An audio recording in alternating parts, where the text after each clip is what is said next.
नियति एक ज्ञानवर्धक कहानी। एक बार एक संत थे। वे रोज प्रातः काल गंगा स्नान करने के लिए जाते और गंगा में स्नान करके पूजा अर्चना करते। एक दिन वे संत जब गंगा स्नान के लिए गए तो जब वे स्नान करके अपने दोनों हाथों से अंजलि बांध कर सूर्य को आरती देने लगे, ठीक तभी एक बाज एक चूहिया को अपनी चोंच में पकड़ कर ले जा रहा था। उस बाज की चोंच से वह चूहिया छूट गई और संत की अंजलि में गिर गई। अपने हाथ में कुछ गिरने की बात सोचकर संत का ध्यान टूट गया और उन्होंने आंखें खोली। उन्हें अपनी अंजलि में एक चूहिया नजर आई। चूहिया को देखा कि वह डर के मारे काँप रही है। संत ने उस बाज को देखा जिसकी चोंच से वह चूहिया नीचे गिर गई थी। अब संत ने उस बाज से चूहिया को बचाने के लिए अपने एक हाथ जिसमें चूहिया को रखा, दूसरे हाथ से उन्होंने चूहिया को ढक दिया और उसे नदी के किनारे छोड़ दिया। फिर चूहिया डर से तेज तेज काँपने लगी। इससे संत को उस पर दया आई। वे सोचने लगे कि इस चूहिया को ऐसे ही छोड़ दिया तो फिर कोई बाज या अन्य कोई जानवर इसे खा जाएगा। बहुत सोच विचार करके उस संत ने उस चूहिया को एक लड़की बना दिया। अब संत ने उसे अपनी बेटी मानकर पालने लगा। वह चूहिया लड़की बन कर संत की कुटिया में रहने लगी। धीरे धीरे कुछ समय बीता और वह लड़की बड़ी हो गई। जब वह बड़ी हुई तो संत को उसकी शादी करने की चिंता सताने लगी। इसलिए संत ने उसके लिए सुयोग वर ढूंढना शुरू कर दिया। उन्होंने सोचा कि दुनिया का सबसे तेजस्वी पुरुष से ही मैं अपनी बिटिया का विवाह कर दूंगा। अब संत ने सबसे तेजस्वी पुरुष सूर्यदेव के पास गया और उनसे अपनी बेटी की शादी की बात करी। सूर्यदेव ने शादी करने की हामी भर दी। अब वे संत खुश होकर घर लौट आए। जब सूर्यदेव उस कन्या से विवाह करने संत के घर आए तो संत ने अपनी बेटी को कहा, यह सूर्यदेव हैं, संसार के सबसे तेजस्वी पुरुष। इनसे मैं तुम्हारा विवाह करवा दूंगा।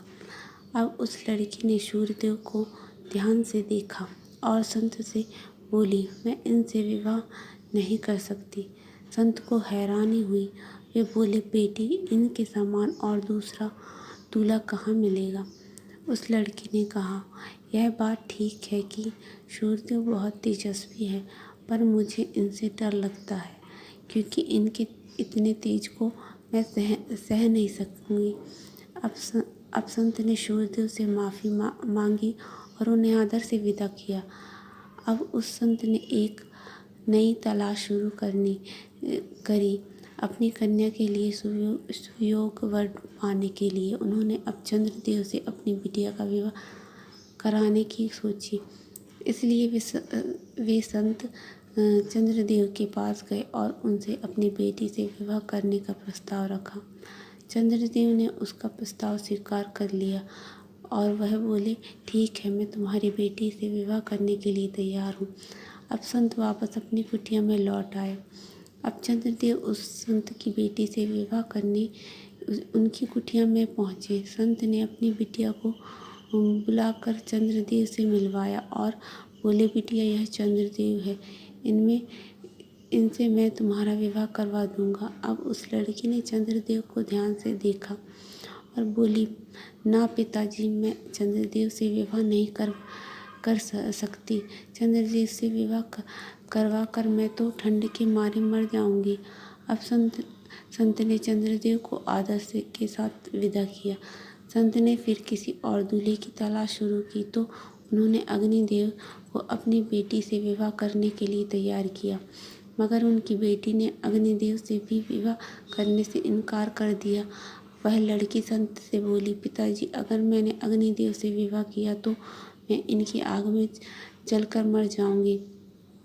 आग में सहन नहीं कर पाऊंगी। संत ने अग्निदेव को भी विदा किया। इस तरह संत को भी वर ढूंढ कर लाते वह कन्या उनसे विवाह करने से मना कर देती। एक दिन कुटिया में एक चूहा आया तो वह उसकी तो वह लड़की उस चूहे के संग बहुत खुश होकर खेलने लगी और संत के पास आकर बोली, पिताजी, मुझे यह चूहा बेहद पसंद है, मैं इससे विवाह करना चाहती हूँ। संत बड़े हैरान हुए और बोले, बेटी, मैंने तेरे लिए एक से बढ़कर एक दूल्हे खोजे, मगर तुझे उनमें से एक भी पसंद नहीं आया और अब तुझे यह एक चूहा ही पसंद आया। तब वह लड़की बोली, हाँ पिताजी, मुझे यह चूहा बेहद पसंद आया, मुझे इसके संग रहने पर खुशी होती है, इसके संग रहने में आनंद मिलता है। संत समझ गए कि यह मेरी भूल थी कि मैं एक चूहिया को लड़की तो बना सका, पर इसकी प्रकृति, इसकी नियति को नहीं बदल सकता। इसकी नियति तो चूहिया ही है। फिर यह बात मैं कैसे भूल गया। भला एक चूहिया को सूर्य, चंद्र, अग्नि, वायु जैसे महान वर पसंद आते, अपनी प्रकृति के चूहे को देखकर कितनी खुश है। संत ने तुरंत उस कन्या को वापस चूहिया बना दिया और अब वह चूहे के संग चली गई। जिस प्राणी की जैसी प्रकृति होती है उसे वही रास आता है। वह अपनी प्रकृति के अनुसार ही सोच रखता है। जिसकी जितनी सोच होती है वह उतनी ही दूर की बात सोच सकता है। उसे क्या लेना संसार की अन्य किसी बात से, क्योंकि उसको नियति ने जो प्रदान किया है वह उसी में ही संतुष्ट हो सकता है। इंसान अपनी सोच व सामर्थ्य से अधिक नहीं सोच सकता। उसकी पसंद उसकी अपनी सोच के आधार पर होती है।